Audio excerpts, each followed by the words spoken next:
Good morning, everyone. My name is Teresa Crisanti, and I'm with the Illinois Restaurant Association. And I'd like to thank you for joining today's webinar, The Higher Power Solutions for Staffing Up Now. As restaurants struggle to fully staff, today we'll hear strategies and solutions to beat the hiring crisis. There will also be a Q&A at the end to get your questions answered.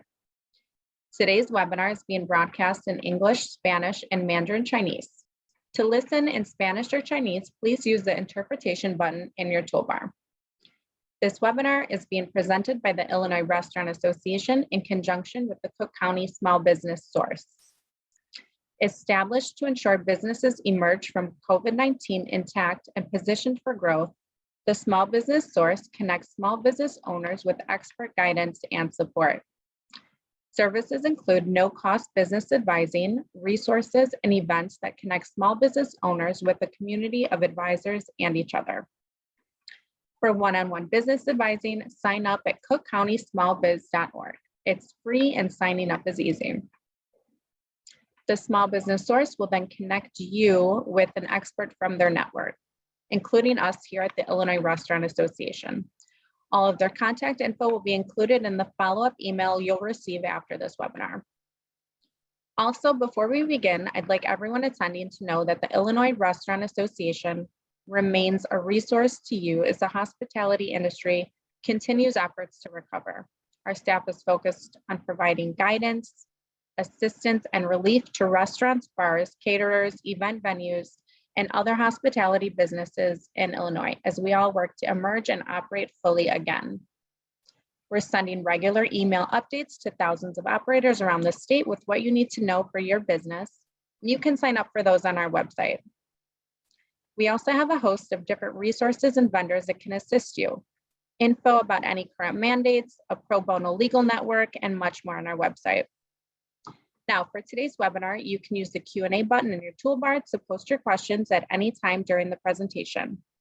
Or if you see another attendee has asked a question that you like, you can hit the thumbs up icon next to that question so we can see which are most popular. I'll be watching the questions coming in and I'll do my best to get to as many as possible. At this time, I'd like to introduce our panelists. With us today are Josh Smith, Hiring Specialist at WorkStream, Christine Hill, Director of Recruiting, and Roslyn Dawson, recruiter at Let Us Entertain You. We're going to start today with Josh Smith.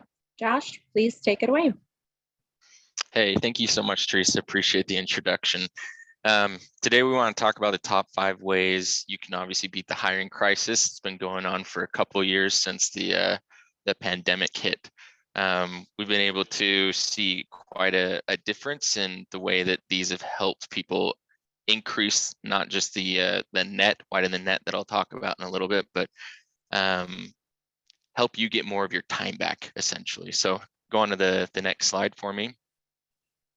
Already had my introduction, so appreciate that. I've been with WorkStream for about a year, helped over 1,000 businesses hire faster through this pandemic, and have just really loved it, being able to assist you guys in making the best decisions to make sure your business is operated the best and most optimal capacity. So next slide, please. Perfect. So the first thing we're going to talk about is the state of hiring in 2022, how it's changed and shifted, and then top 5 ways that you can beat the hiring crisis with what's been going on in 2022 so far. Next slide, please. Next slide again. Perfect. So I'm sure all of you are feeling this. The turnover rate has increased to over 140%. We're seeing increasingly applicants are only staying for a short amount of time and then leaving, which means it's important to have a hiring pool in place at all times. If we have that in place, then when this does occur, you have something to reach back out to. Hourly wages continue to increase. This year, they've increased by an average of 10%. Across the board, and every restaurant is now hiring. So you have to know that you're competing against at least 5 to 6. I would say that number is closer to 7 or 8 other businesses, other people that are trying to hire the same people you are. So that candidate that is looking for a job is not just applying to your store. They're looking all over the place. And so trying to find ways to make yourself stand out in that environment is crucial. Managers are spending more time covering shifts and less time actively hiring. This means that typically they're not able to reach out to applicants fast enough, which is something we'll talk about a little bit later here. We want to help make that easier for you, right? We want to automate that process so that managers can focus on the higher level tasks that they need to, instead of worrying about the nitty gritty things of hiring. Next slide, please. So why is there a shortage of workers? The first thing that comes to mind, of course, is COVID-19. A lot of people felt and continue to feel unsafe working in industries. I will say that has gotten much, much better. But inadequate benefits, there you'll see lots of these applicants, these employees jump to other businesses simply because they feel that the benefits don't meet what they need. So if you can offer things like paid leave or health insurance that and will make you, again, stand out above the competition, we always recommend that you do that. We do know that it's not always feasible, but if that is something that you have the ability to do, we really, really recommend that. Long working hours and stressful work environment. Part of this is because restaurants are not staffed all the way, right? So the workers that are there are having to work double shifts, work weekends, which contributes to burnout. So if we can help you get your store staffed faster, we can also help eliminate that as well. And then, of course, there are jobs in different industries that have really gone up in the past year. You can see 15% of hourly workers have changed industry. A lot of that has to do with the work from home shift that's happened from the pandemic, which we're seeing continue to be a large factor in the shifting great resignation, as people have called it. So next slide, please. Government aid, although it has gotten much less impactful, there are still ways people are taking advantage of this. It also contributes to the high turnover rate. I was just talking with a group yesterday that said they'll have people apply, and then unfortunately they will quit just to say that they have been fired or let go so that they can claim those unemployment rates. So that's still going around. It is getting better though. And then of course you have new emerging industries that are making it easier and easier to get a job with them. You got Amazon, DoorDash, Uber Eats, all of those companies that make it extremely easy to apply and work in the same day, essentially. So we've got quite a few things to solve for here. Next slide, please. So what's the first thing that we can do? We always say on our product demonstrations, we want to cast a wider net. So where are the employees looking for jobs? 90% are on job boards, 42% come from referrals. How can we boost that? But the job boards is really where we're going to see that net cast wider. We like to say if you can get to 10 plus, it's going to be a good place for you to be at. Look for local job boards. There are some that are local universities. There are some, of course, Indeed, ZipRecruiter, Google, Glassdoor. Those are the big ones. But get more creative within your region and see what there is available for you as well. Join social media. Get on Facebook, get on LinkedIn, post your positions on those websites. Make sure that you're really pushing yourself out there to as broad an audience as possible.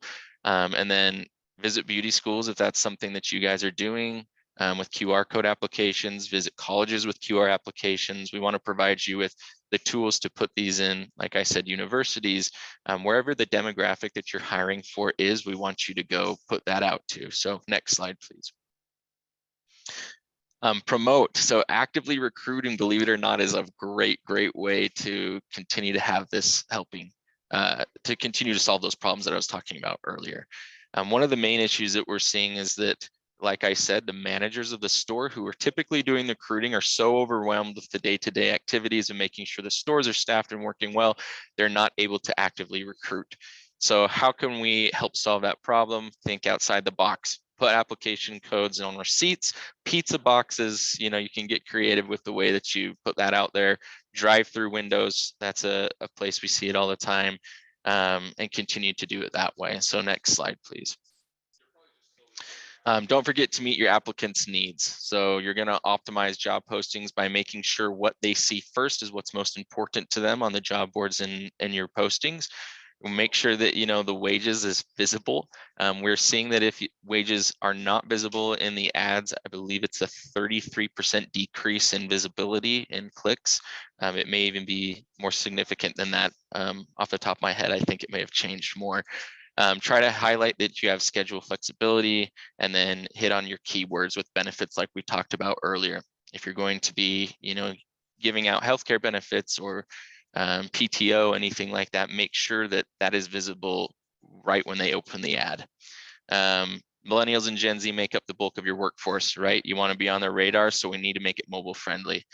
We want to make sure that people aren't having to apply with paper anymore. That takes a lot of time, and really your Gen Zs and the demographic that we're hiring for now, they just aren't going to do that. So we're going to make it as easy as possible for the candidate, which will help convert them to interviews at a higher rate. 66% of job seekers feel that it is acceptable for recruiters to contact them via text, while 73% say they want to receive targeted job offers via text. So this is what we're seeing. If you can shift your communication, text-based communication has a 98% open rate, as opposed to calling an email. I'm sure you all get calls from people you don't know and probably don't answer because it's a scam call or someone asking about your car's extended warranty, something silly like that. We get them all the time. So next slide, please. Automate the process. This is what is going to help your GMs the most. Right now, if they're overwhelmed, not able to get to your applicants, we need to automate that process so that they can focus on higher level tasks, and the automation can take care of what they would need to be doing, right? So make sure that these templates that go out to people when they are applying are simple and easy, especially for your basic crew member positions. When they do go out, they're going to be able to hopefully apply within 90 seconds to 120 seconds, and then set aside time each week on your calendar for hiring and interviews. Workstream does have this cool feature where you can put your schedule into our system, and applicants are actually able to schedule a time from that. So that helps with the GMs not having to necessarily call and schedule the interviews. Again, automating that. If you have a way to do that, we would highly recommend it. Next slide, please. Retaining current employees. So how can we do this? Referral bonuses and referrals are going to be the best way to retain employees. If you get friends to work together, they're much more likely to stay together. So if you have the ability to give bonuses out to people so that your current employees can refer their capable friends, help you not only hire capable candidates, but retain the culture that you've worked so hard to build. Right. This is going to help. Referral bonuses are going to help them be incentivized to share with their friends. And hopefully we can get a flywheel going with that. So we've seen them range from $200 to $500, sometimes $100 to $200, just depending on what you're capable of doing. But I will say that referrals in general are the best way to preserve and keep growing your current culture.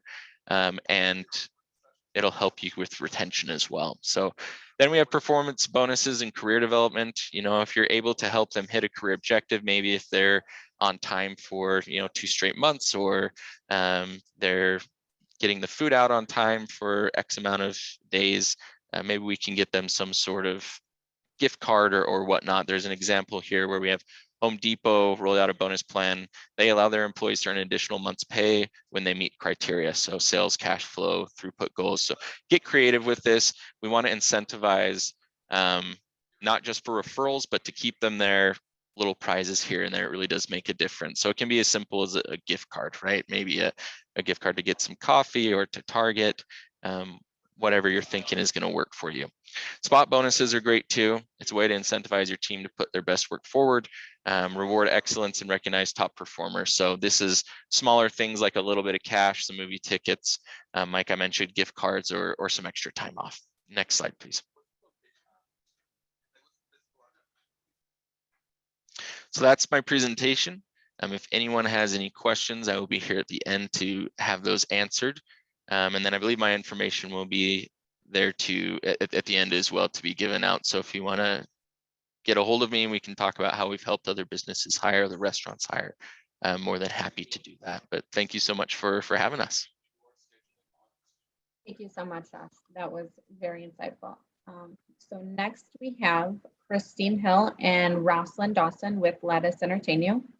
Ladies, please take it away. You're muted, Christine. Thank you. Sorry, I was so focused on having my voice muted. I've been with Lettuce I've had the pleasure and privilege to work with Lettuce for almost 22 years now. And throughout that time in recruiting, things have changed very much. Obviously, we're going to talk about that a little later. Rosalind? My name is Rosalind Dawson, and I actually do recruiting for Lettuce Entertain You out of Minnesota. I've been with Lettuce for 17 years. I come from operations. I've only been in recruiting for a handful of months. Before that, I ran a division of restaurants up here in Minnesota for Lettuce. So when I came into recruiting, I looked at it probably very similar to the way a lot of you who are participating are looking at it from the operation perspective, which is really where we started to try to help our operators understand some of the small things that they could do to adjust their hiring that would help them yield some results. Just quickly, I assume people might know about us, but I don't want to incorrectly assume. So Lettuce Entertain You. I know it says we just celebrated 50 years, but actually just a few weeks ago, we were very lucky to celebrate 51 years. So can you go to the next slide, please, just to show some of the, there you go. This is just a handful of our restaurant brands. As you can see, they probably look a lot different from each other, which is true. We have over 60 different restaurant brands, and we are a privately held company. So that's, I think, what makes us unique in the industry. Next slide, please. So one of the most important things, and a lot of the things that we're going to talk through are very similar to what Josh already presented to us. But one of the things that we have started to implement at Lettuce is what we refer to as the 3-day rule. And that means that if someone applies to an online job board today, and today is Thursday, they should have an interview in your restaurant no later than Saturday. Today is the first day. Today is day 1. And the quicker you get somebody into your restaurant and let your culture and the interviewee and the entire restaurant and the food sell itself to the candidate, the more likely you're going to be able to hire that person. So as Josh mentioned, I know a lot of us are very busy as restaurateurs. We don't have enough time always, but it needs to be a priority every day to look at applicants. In some cases, if you're really hurting, several times a day, and get them into your restaurant as quick as possible. If someone applies to your restaurant today and you don't contact them today, somebody else is going to, and they're going to get an interview in another restaurant faster. Ultimately, if someone applies today, we want them to come in tomorrow. We gave them an extra day just to be nice, but really, the quicker you get them in, the better. The hiring process also needs to be fast. The quicker, the better. So not just interviewing them. If you interview them tomorrow, you want to get them set up for their first day as soon as possible. If they have another job, obviously, we're always wanting them to give a 2-week notice.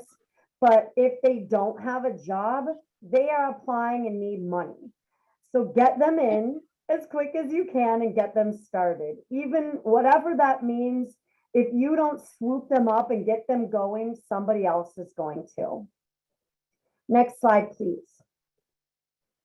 So how are you going to get to all of the people that are applying and try to start working with the 3-day rule? You're going to designate someone as a lead application manager. So if Christine and I work in the same restaurant and she is the lead and she is in charge of also looking over and hiring and scheduling all of the, say, front of the house staff, and I am doing the back of the house staff, Christine is going to check her positions every day. So am I.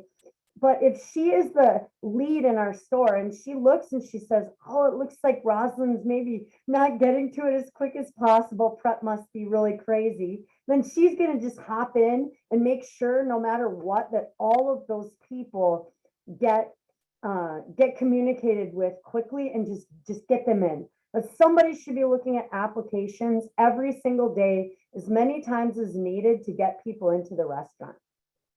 Every single person that applies today should be contacted today or within 24 hours if it needs to be. The sooner, the better. If you imagine you are a person looking for, say, a serving position in a restaurant, and all of a sudden today you go out and you look at a Indeed and you search, AM server, and dozens and dozens of server jobs are going to pop up really close to where you live. Well, you're going to go through, and we all know that the candidates are not necessarily reading through everything, but they're going to go through and they're going to apply to the top 30, 40, whatever, until they lose interest. Make sure that when those people come through, even if they haven't written a beautiful resume and it doesn't look like they've been serving and it looks like they've been doing something else, call them. Let those people come into your restaurant and blow you away with their personality. Or maybe they attached the wrong resume. It's happened. Or maybe they have no idea how to write a resume. They didn't understand the whole thing at all. It doesn't matter. We don't need them to write a resume. We need them to be a good server. So if you're that candidate and you went through and you applied to the top 30 places, and just think about it, how overwhelming is it going to be that all of those places are going to contact you quickly?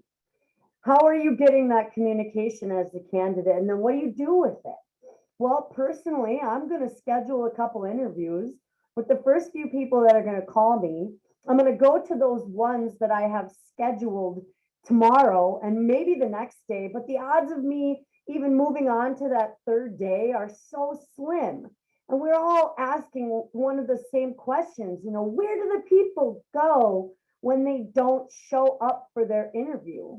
Well, they've already been hired somewhere else, or, they might have 3 or 4 interviews scheduled today. And then, Christine's calling me and wants to go to the beach, and I'm going to go to the beach because I got more interviews tomorrow. Get the people in as soon as you can. And then contact all relatively qualified candidates. Know exactly what you need. Can you deal with someone who is entry level? Do you have the ability to hire an entry level server, or do you need somebody with experience? Or is experience just simply nice to have? If you are able to design a training program in your store to give people the basic skills where they don't need to be an experienced server, then dig into those entry-level candidates. I have a great example of somebody who had a really not great looking resume, and we contacted them. They were looking for a new job. They'd already notified their current employer that they were looking, so they already had kind of an understanding that they were going to leave as soon as they found another job. And the resume came through. It wasn't great, but within about 2 hours of them applying to us, I was able to get her on the phone. I started by texting her. Then I spoke with her on the phone. I was able to figure out that really she had no experience writing a resume and never had really needed to. We had her into one of our restaurants the very next day doing an interview. The next day she had her second interview, and we had her hired doing her paperwork in 5 days. We were able to get all the things going. She hadn't really moved around, so her background check went smoothly, and we were able to get her in. And the funny thing is, in many cases, I don't think we would have even looked at her resume because it wasn't pretty and it didn't look like much that would relate to this restaurant. It was a great thing that we were able to hire her. Within her second week of training, she actually saved one of our customers who was choking in the restaurant. So it was kind of one of those things that was just meant to be. Consider renaming some of your jobs to capture the right applicants. I think that, like Josh said in his presentation, as many people as are trying to leave the restaurant industry, I'm also noticing that a lot of people are trying to get into it because they know that we're paying. And so they don't have restaurant experience per se, but they have stocked shelves, or they have been a cashier or worked in retail. And one of the jobs that we had posted was called a receiver. That's what it was called, a receiver. And if you're in the restaurant business, you know what that could be. Well, we don't really need this to be somebody with experience. We just need somebody to receive the food and put it away. So we renamed the job to something that would be a little more enticing to someone from a retail background. And we were able to fill the job within a few days. So we called it a stalker / food receiver, and we hired somebody from retail. The big thing with this person looking over your applicants is you have to stay on top of it. Josh said it. It's basically, if you don't remember anything from today, the hot thing is you have to get on people that apply today, because if you don't, somebody else will. Next slide.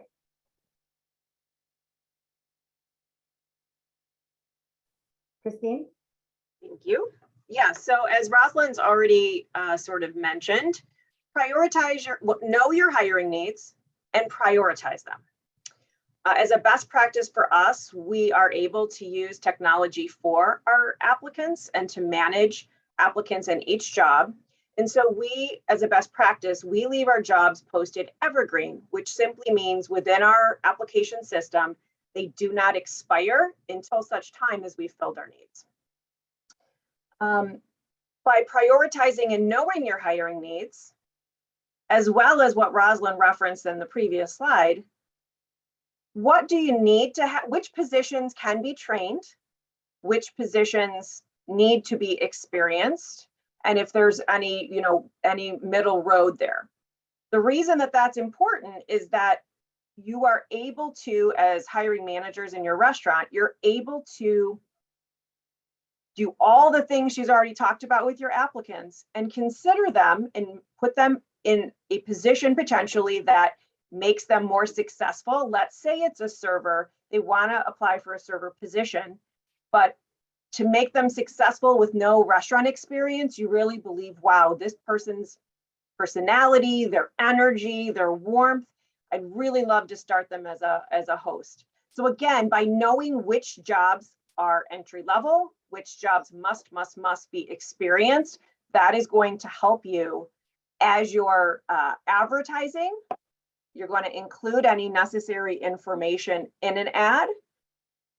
Oppositely, if it's a job that you want to cast a really wide net to, and you want to consider people who are entry level, make that information known as well.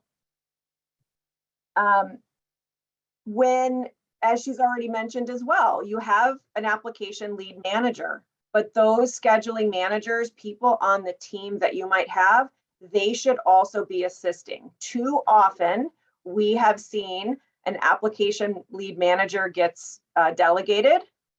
And while the scheduling managers know that they're supposed to be assisting that person, it does tend to, we all get busy, they get overwhelmed in the restaurant on a shift, whatever it might be, and it somehow falls 100% on that lead manager. So make your managers accountable to support that person, but obviously the lead is there to be the watchdog and to hold your managers accountable on the team to make sure they're being responsive. One of the things that we have found most effective when you've got multiple positions that you're hiring for in your restaurant, again, you've prioritized your hiring needs, you know what you need most urgently and what can wait, or what is less urgent in the list. So we suggest we tell our restaurants to do this, but use your dollars on paid advertisements to support applicants coming to the most urgent needs that you have in the restaurant. Why? If you post them all and you pay and you put money towards everything and it becomes too many things going at one time, you're not going to have that focus to really tackle the jobs, get those applicants in quickly. And again, you're going to be using your ad money wisely. So figure out focusing on which job per week is most urgent for you so that you can really have those responsive quick times available. Obviously, when you're filling jobs, you're going to be sure to pause them in your applicant system or pause the paid ads so that you're advertising accurately as far as what your needs are in the restaurant. One example, we have a restaurant called Abba in Austin, Texas. It's our very first restaurant in Texas. And so they're a little bit of a satellite, right? They don't have the network of support like we do here in Chicago.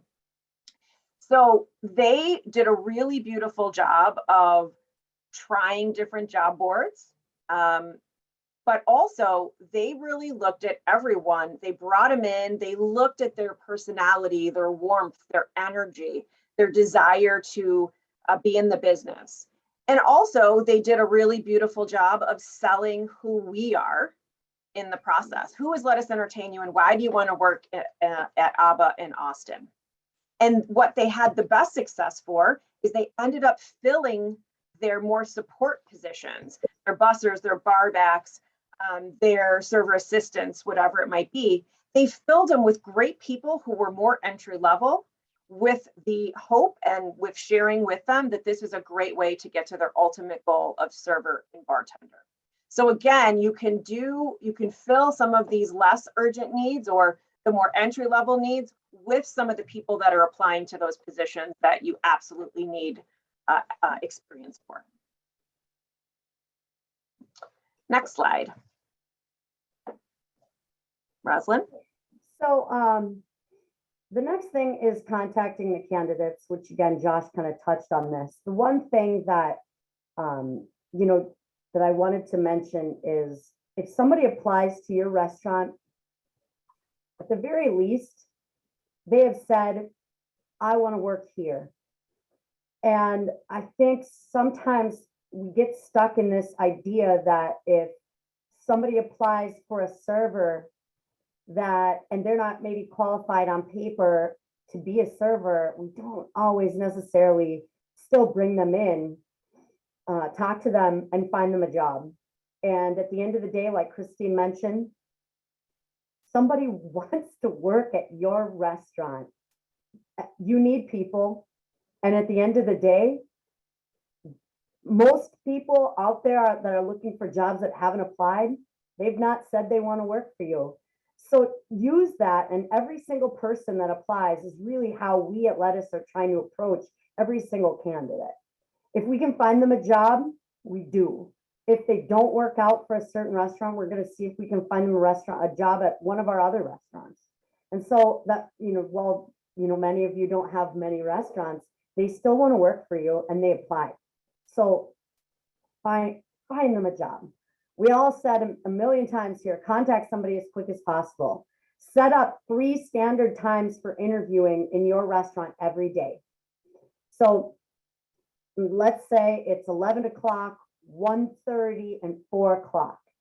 Well, if I'm your host and nobody ever tells me today that, Christine is coming in for an interview, and all of a sudden at 1 o'clock, Christine shows up and says, hi, I'm Christine, I have an interview. Make sure your hosts know, hey, if someone comes in and we don't know that they're coming, pretend you know, and that you're so excited that they're there and that you are going to take care of them the same way that you would treat a brand new customer.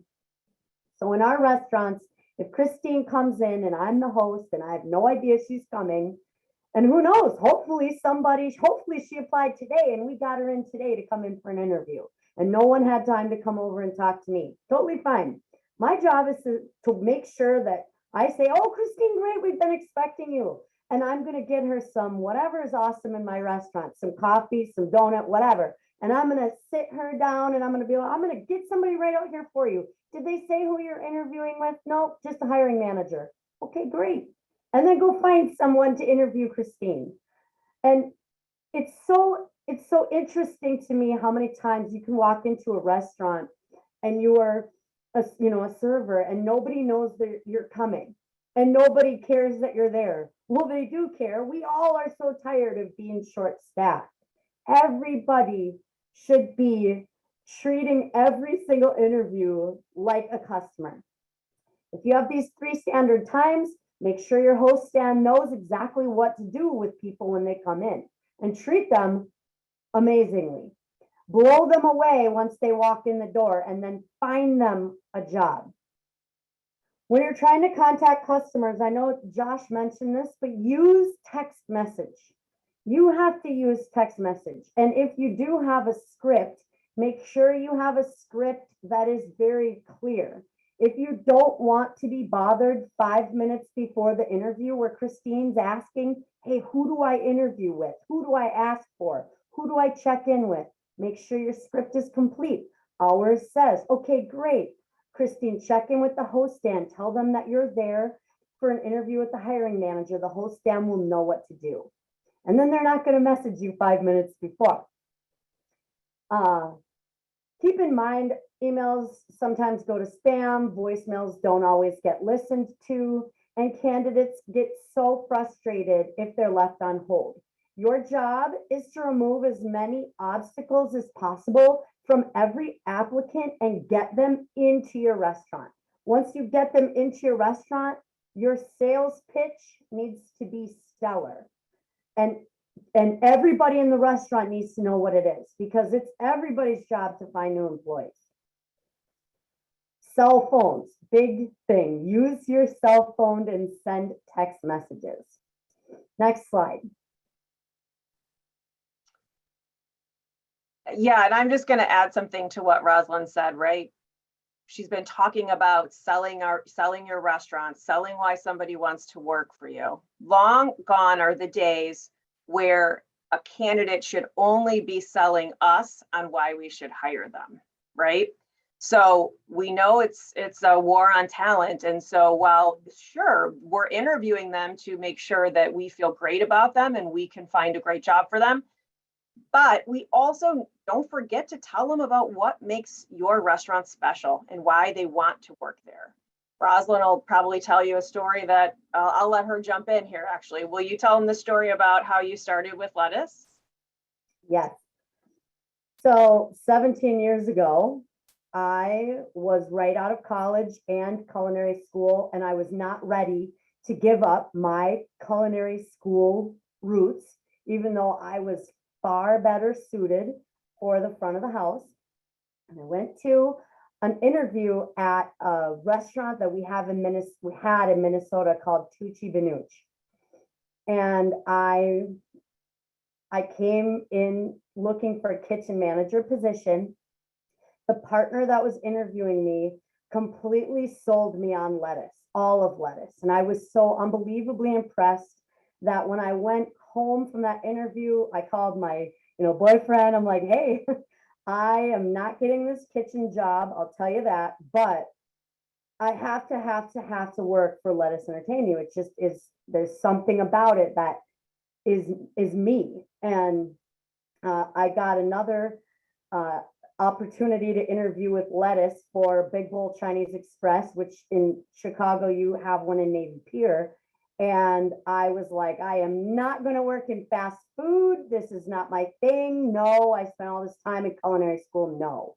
And the thing is, I came in for my interview and it was just kind of the perfect opportunity for me. So I took the job. But if I had not gone to that first interview where the partner that I interviewed with laid down such a great sales pitch for me, I don't know if I ever would have taken the job here, an opportunity. And I became the partner for Big Bowl Chinese Express in Minnesota and ran that entire division for 17 years. So it's just interesting how things have changed over the last few years, where we stopped selling our job to the candidate and made it, like Christine said, where we needed to have them sell their skills to us. Well, how else are we going to get this person to work here over everywhere else if you don't really focus on what is special and unique about your company or your job and make sure that the candidate is hungry to work for you? Because if I'm the next call after your interview, I'm going to lay on a hard lettuce sales pitch and I'm hopefully going to steal that candidate from you. So if you do a good job of selling your restaurant, you're going to keep them excited and hungry to work for your restaurant and your company.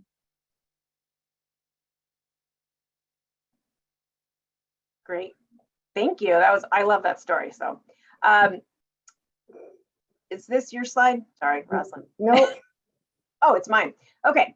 So as Rosalind's already talked about, the 3 contact tools, right? You should be utilizing all 3. Yes, certainly if your system, your applicant system allows you to message, great. If you email, great. But don't rely on that. Again, it has to be quick and responsive in everyone's personal situation. May be different. A text is a quicker way to get a hold of them, a phone call, an email, whatever their situation might be. So don't rely on one. Absolutely rely on all 3 of them. Next slide. All right, so to recap, the big thing is the 3-day rule. We've all talked about it a million times. You have to contact candidates quickly and make sure that you're reaching out to relatively qualified candidates within 24 hours, less if you can. Consider renaming your jobs to entice more of a broad spectrum of candidates and not just people who are used to the restaurant industry. And then contacting the candidates in several ways, including text message. That's it. Anybody have any questions for us? Thank you so much, Christine and Roslyn. That was great. I love the personal stories you share. So we have several questions that have come in, so we'll just get started with the Q&A. Josh, you can answer this one first, and then Christine, Roslyn, you can answer next. Let's see. Any other suggestions for small perks a restaurant can offer employees that don't cost a lot that can help retain them? Yeah, I think what I shared on my slide about little things like gift cards can go a long way, but a cup of coffee that you could give someone, if that's something you offer in your restaurant, or perks like that, a free meal. There's a lot of things that you can give employees in-house that might be less expensive than going out of house. So providing them the service that you provide other people is a great way to do that as well. I'd say that's probably one off the top of my head you could offer that doesn't cost as much money to help retain them. And then Christine or Roslyn? I would just say, yes, 100% what Josh is saying, and that would be great. But I think we all are struggling right now. Everyone is overworked. So a caring, approachable, being a good listener as a manager or an operator, the employees need us to be that as much as you need them to be there to work in your restaurant and do an amazing job taking care of your guests. So just a little, maybe, making sure that your culture within your restaurant stays strong. I think one thing to add to what Christine said is that of all the interviews that we do every single week, one of the big things that people say is it's not necessarily even about money or perks. I mean, honestly, people don't really ask about benefits or perks. What they want to know is, what is the development plan? What is my personal growth plan? And, I don't know. I think the one hard thing about little perks is that little perks are only as good as however long you're drinking it. And what really is awesome about the coffee thing is it's the gesture, but really what they want is they want to know that you're working on developing them and growing them and teaching them something else. That's going to go so much farther than even investing in any small perk that you can, in my opinion, that's the one thing that I probably hear 10 times a day. Christine and Roslyn, and then Josh, what makes a potential employee stand out to you? I'll let Roslyn go first on this one. I think for us, it's really communication If you can communicate in your interview, you can communicate and follow through on coming to your interview, then I could teach you how to host, or I can teach you how to expo, or I can teach you how to prep, and I can find you a job. So if somebody can communicate with you and you feel like they're a good person and coachable and teachable, then find them a job. Find them a job. More important than anything else I can come up with. Yeah, I would agree with that. I think that, you know, a core foundation about, you know, how we strive at Lettuce to find employees at every level is, you know, at this stage of the game in life, you can't teach someone to be kind and friendly and have a sense of humor, and have great energy. They either have it or they don't. To Rosalind's point, we can absolutely teach people with those types of soft skills to do jobs in the restaurant, right? It's how so many of us got our start. So I think it's that as well. Just really, if they can be friendly, if they can be responsive, if they are, I'm not pulling answers out of them, you know, that they can communicate. They're going to, you know, be that. That's what's going to stand out, I think. Yeah, I love what Christy and Rosalind said about making sure they're good at communicating and warm and friendly, because you can teach skills, you can train your employees. I will say I kind of answered this in one of the other questions, but it also depends largely on where you're at as a business. If you are really struggling and you're super understaffed, I've had people tell me if they're warm and breathing, I'm hiring them. You know, so if you're in a dire situation, you might not be able to be as picky as you would like initially. Now, if you have gotten your store more staffed and you're working on improving the bottom 25% of your workforce, you can start to get more picky, look for, you know, experience in the workforce, look for things that might stand out. But I would absolutely agree with what Christy and Rosalind said, that the most important thing is going to be that coachability. If they're warm, because they're going to be essentially ambassadors for your business as they go and treat customers the way that you want them to be treated. You're going to get repeat business if, you know, they're able to make customers feel special. So, and you're right, you either have that or you don't. But what we're seeing as well is if you're in such a dire situation, sometimes you just can't afford to be as picky as you would like. So be sure to reach out to everyone that you can. So our next question, Christine, Roslyn, and then Josh again. It says, how do you address the issue when you have posted company policies as the first item on a description and 70% of the applicants are not reading this, which is leading to low employment recruitment? Is this a, I don't know if I fully am grasping. Is it looks, yeah. It looks like someone is posting, you know, their company policies as the first item as the job description, and the applicants aren't reading it, and it's leading them to low employment recruitment. Yeah, I mean, that's a tricky one, right? So I think depending upon the position and the approach you're taking, I think you need to, if it's something that's tripping up your candidate funnel, if you will, I think if it's a must have and something they have to agree to, I think that you have to put it in a more predominant place so that it's not getting lost in translation. Because to Rosalind's point, we can hope that everybody reads everything we put in a job posting, but it doesn't always happen. If it is again, company policy that you need to get confirmed right from the start, that's where those key pre-screening questions, maybe it's availability and always having, you know, availability on one shift of a Sunday.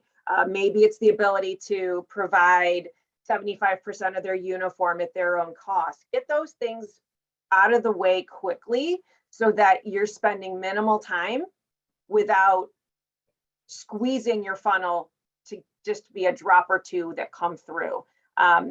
So, I mean, I'd be happy to talk to anybody that wants to talk further about that and maybe troubleshoot more specifics.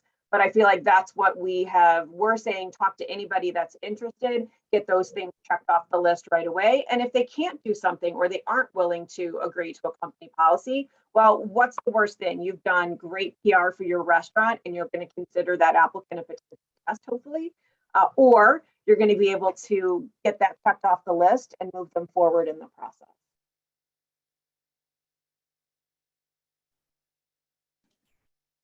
Josh, do you have anything to add to that? Yeah, I mean, I would say, I don't want this to be a crude comparison, but you're essentially fishing, and if you don't have the right bait out in front to hook someone, you're not going to get any hits, which is what you're saying, right? You're putting the wrong information in front of the candidate to start. It doesn't mean that you can't ask and have those policies, like Christine said, further down in the process with screening questions.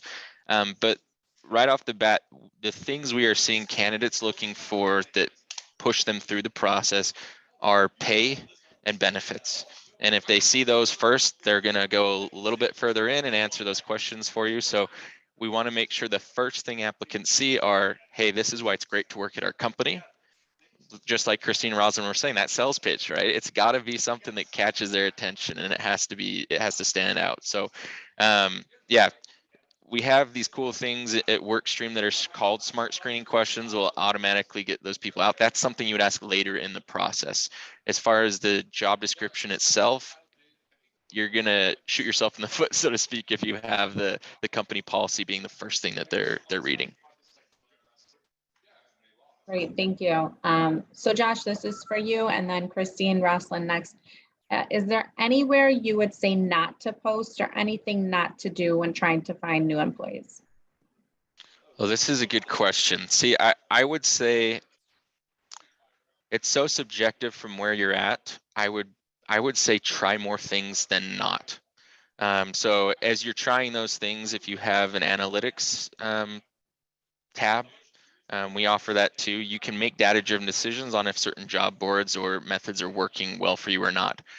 So let's say you try out a job board within a local community college, and after a month you see there's not really any traction from that, you're not getting a high conversion rate, then I would say don't do that. Try somewhere else. But in this environment, there's not a whole lot of things I would say don't try. Yeah, 100%. I mean, I think it's a big reason why we suggest focusing your paid ads or your paid job board postings to your most critical needs for a couple of reasons, right? You don't just want to spend without really having any return on investment or any idea where candidates are coming from. So by doing that, to Josh's point, try different things, absolutely. But if your application system, if you use a technology system, make sure that you can get some traction on where people are coming from. If you're not using an applicant tracking system or any sort of technology to try because you're a small business owner, then it's not foolproof, but make sure you're talking to your people, your applicants about this. Where did you see us? Could be a referral, could be a job board. It could be a free job board that you didn't even know existed. So having those conversations and really taking seriously what people are telling you so that you can go after, where are people seeing my jobs and why are they coming to me? Thank you. And this is going to be for all of you. Josh, you can go first. What can small businesses do to get employees if we can't afford the salaries big restaurant groups are offering? Sorry, I was muted. I would say again, Christine and Roslyn did a great job hitting on this, and it really is what's going to not only help with recruiting, but with retention more than anything, is the culture that you fostered within your business. So if people come in and they see smiles and people are having a good time and they're working well, and they can say, if I come work here, I'm going to feel valued as an employee. That's going to give you a leg up over, not being able to necessarily compete 100% with the bigger groups. We can talk more about that on a call if you want as well, kind of like Christine and Roslyn were saying. But I would say what we're seeing right now is the culture. You have to make sure your culture is good in your restaurants. And that starts with management. So making sure that if you're not in the restaurant yourself, which I'm sure you are if it's a small business, making sure that your employees are feeling valued, that it's a fun place to work. Those are the things that I would say are important.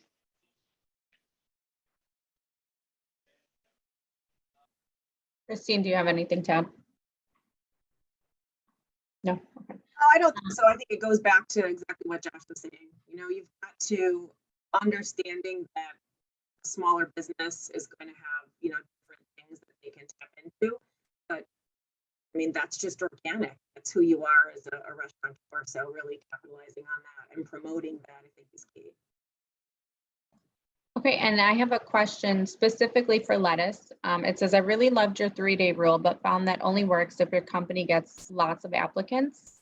Before we can contact people, we need applicants to apply to our position. How can we gain more applicants when we have changed the job description title and added benefits?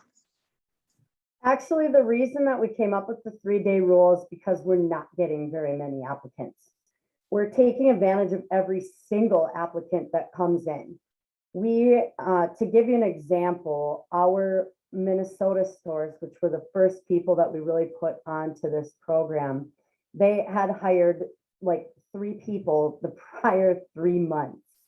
And we hired 3 people in a week by getting on every single applicant, regardless of what their resume looked like, and brought them into our restaurant, and and found them a job and got on every single person. So every single time you have one is better than 0. Find that one person a job.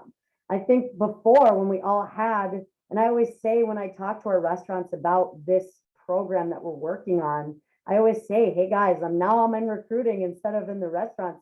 And I wish that I could tell you that I found this magical fountain where there are restaurant people sitting there waiting like there used to be, who are so excited to work for lettuce, and I can't wait to work weekends and evenings, you know. But that place that used to exist is gone. And I don't know when it's coming back, but everything that we used to do, we can't do anymore. And we have to look at our hiring as if every single person who applies to your restaurant said, I want to work there, and you need to find them a job. So we are not getting a huge number of applicants. We're getting the same number as you. We're just taking every single person and treating them like a present and finding them work. Yeah, and I would say too, and you know, I agree 100%. And at Lettuce, for example, we don't put our, you know, salaries and our job descriptions. Because our restaurants are so different, right? Or our hourly wages. So it's making the job title in your posting really jump out, as Rosalind's been teaching, a specific PM server, AM server, PM cook, whatever it might be, tweaking a job title. But just really making sure that what you're presenting to the applicants is broad enough to want people to come in, unless it's a position that you absolutely need a certain amount of experience. But if you can be more flexible, that will open your funnel. And then it's your job to capitalize on every single applicant that comes. What's the worst thing you do? Like we talked about, you spend 5 minutes with somebody on the phone that hopefully, if they can't work for you because you feel they were a fit for your culture or whatever it might be, hopefully you're going to get a guest out of the mix. So again, it's really what you're willing to invest, you know, to be that great person or great restaurant operator out there in the community. It's so interesting because we've always cared about throughout my 22 years, we've always had a very caring approach to our candidates or our applicants. So, but we've been really teaching for so many years because there was a little bit of a shift. There was the mindset of, why do I want to hire you? And so we've been talking about it, and I think we finally gotten through. Applicants and job seekers should be treated the same as a guest. Our answer to a guest is always yes. It's just a matter of what's the question, and we as managers figure out how to make it happen and make it right. We need to take that same approach with our applicants, and I think we're doing a much more thorough job of just thinking that way. Nobody in Lettuce wants to be mean or feel not approachable to a job applicant, but I think by accident we do, because we take too long or we don't ask the right questions, or we've made it so we're not willing to train the right energy and soft skills and friendliness and kindness. So I think if you can kind of look at it from that perspective, it can only help you. Thank you so much, Christine. You guys all really great conversation there. It looks like we're at the end of our time though, so I would like to thank you all for attending and thank our panelists once again, Josh Smith, hiring specialist at WorkStream, Christine Hill, Director of Recruiting, and Rosalind Dawson, recruiter at Let Us Entertain You. I'd also like to thank the Cook County Small Business Source for their continued efforts to provide resources, information, and business advising to small businesses to help with their recovery. Following the conclusion of this webinar, attendees will receive an email with links to the webinar recording as well as the presentation. Thank you all for attending and have a great day. Yeah, thanks for having us. Appreciate the time. Thank you.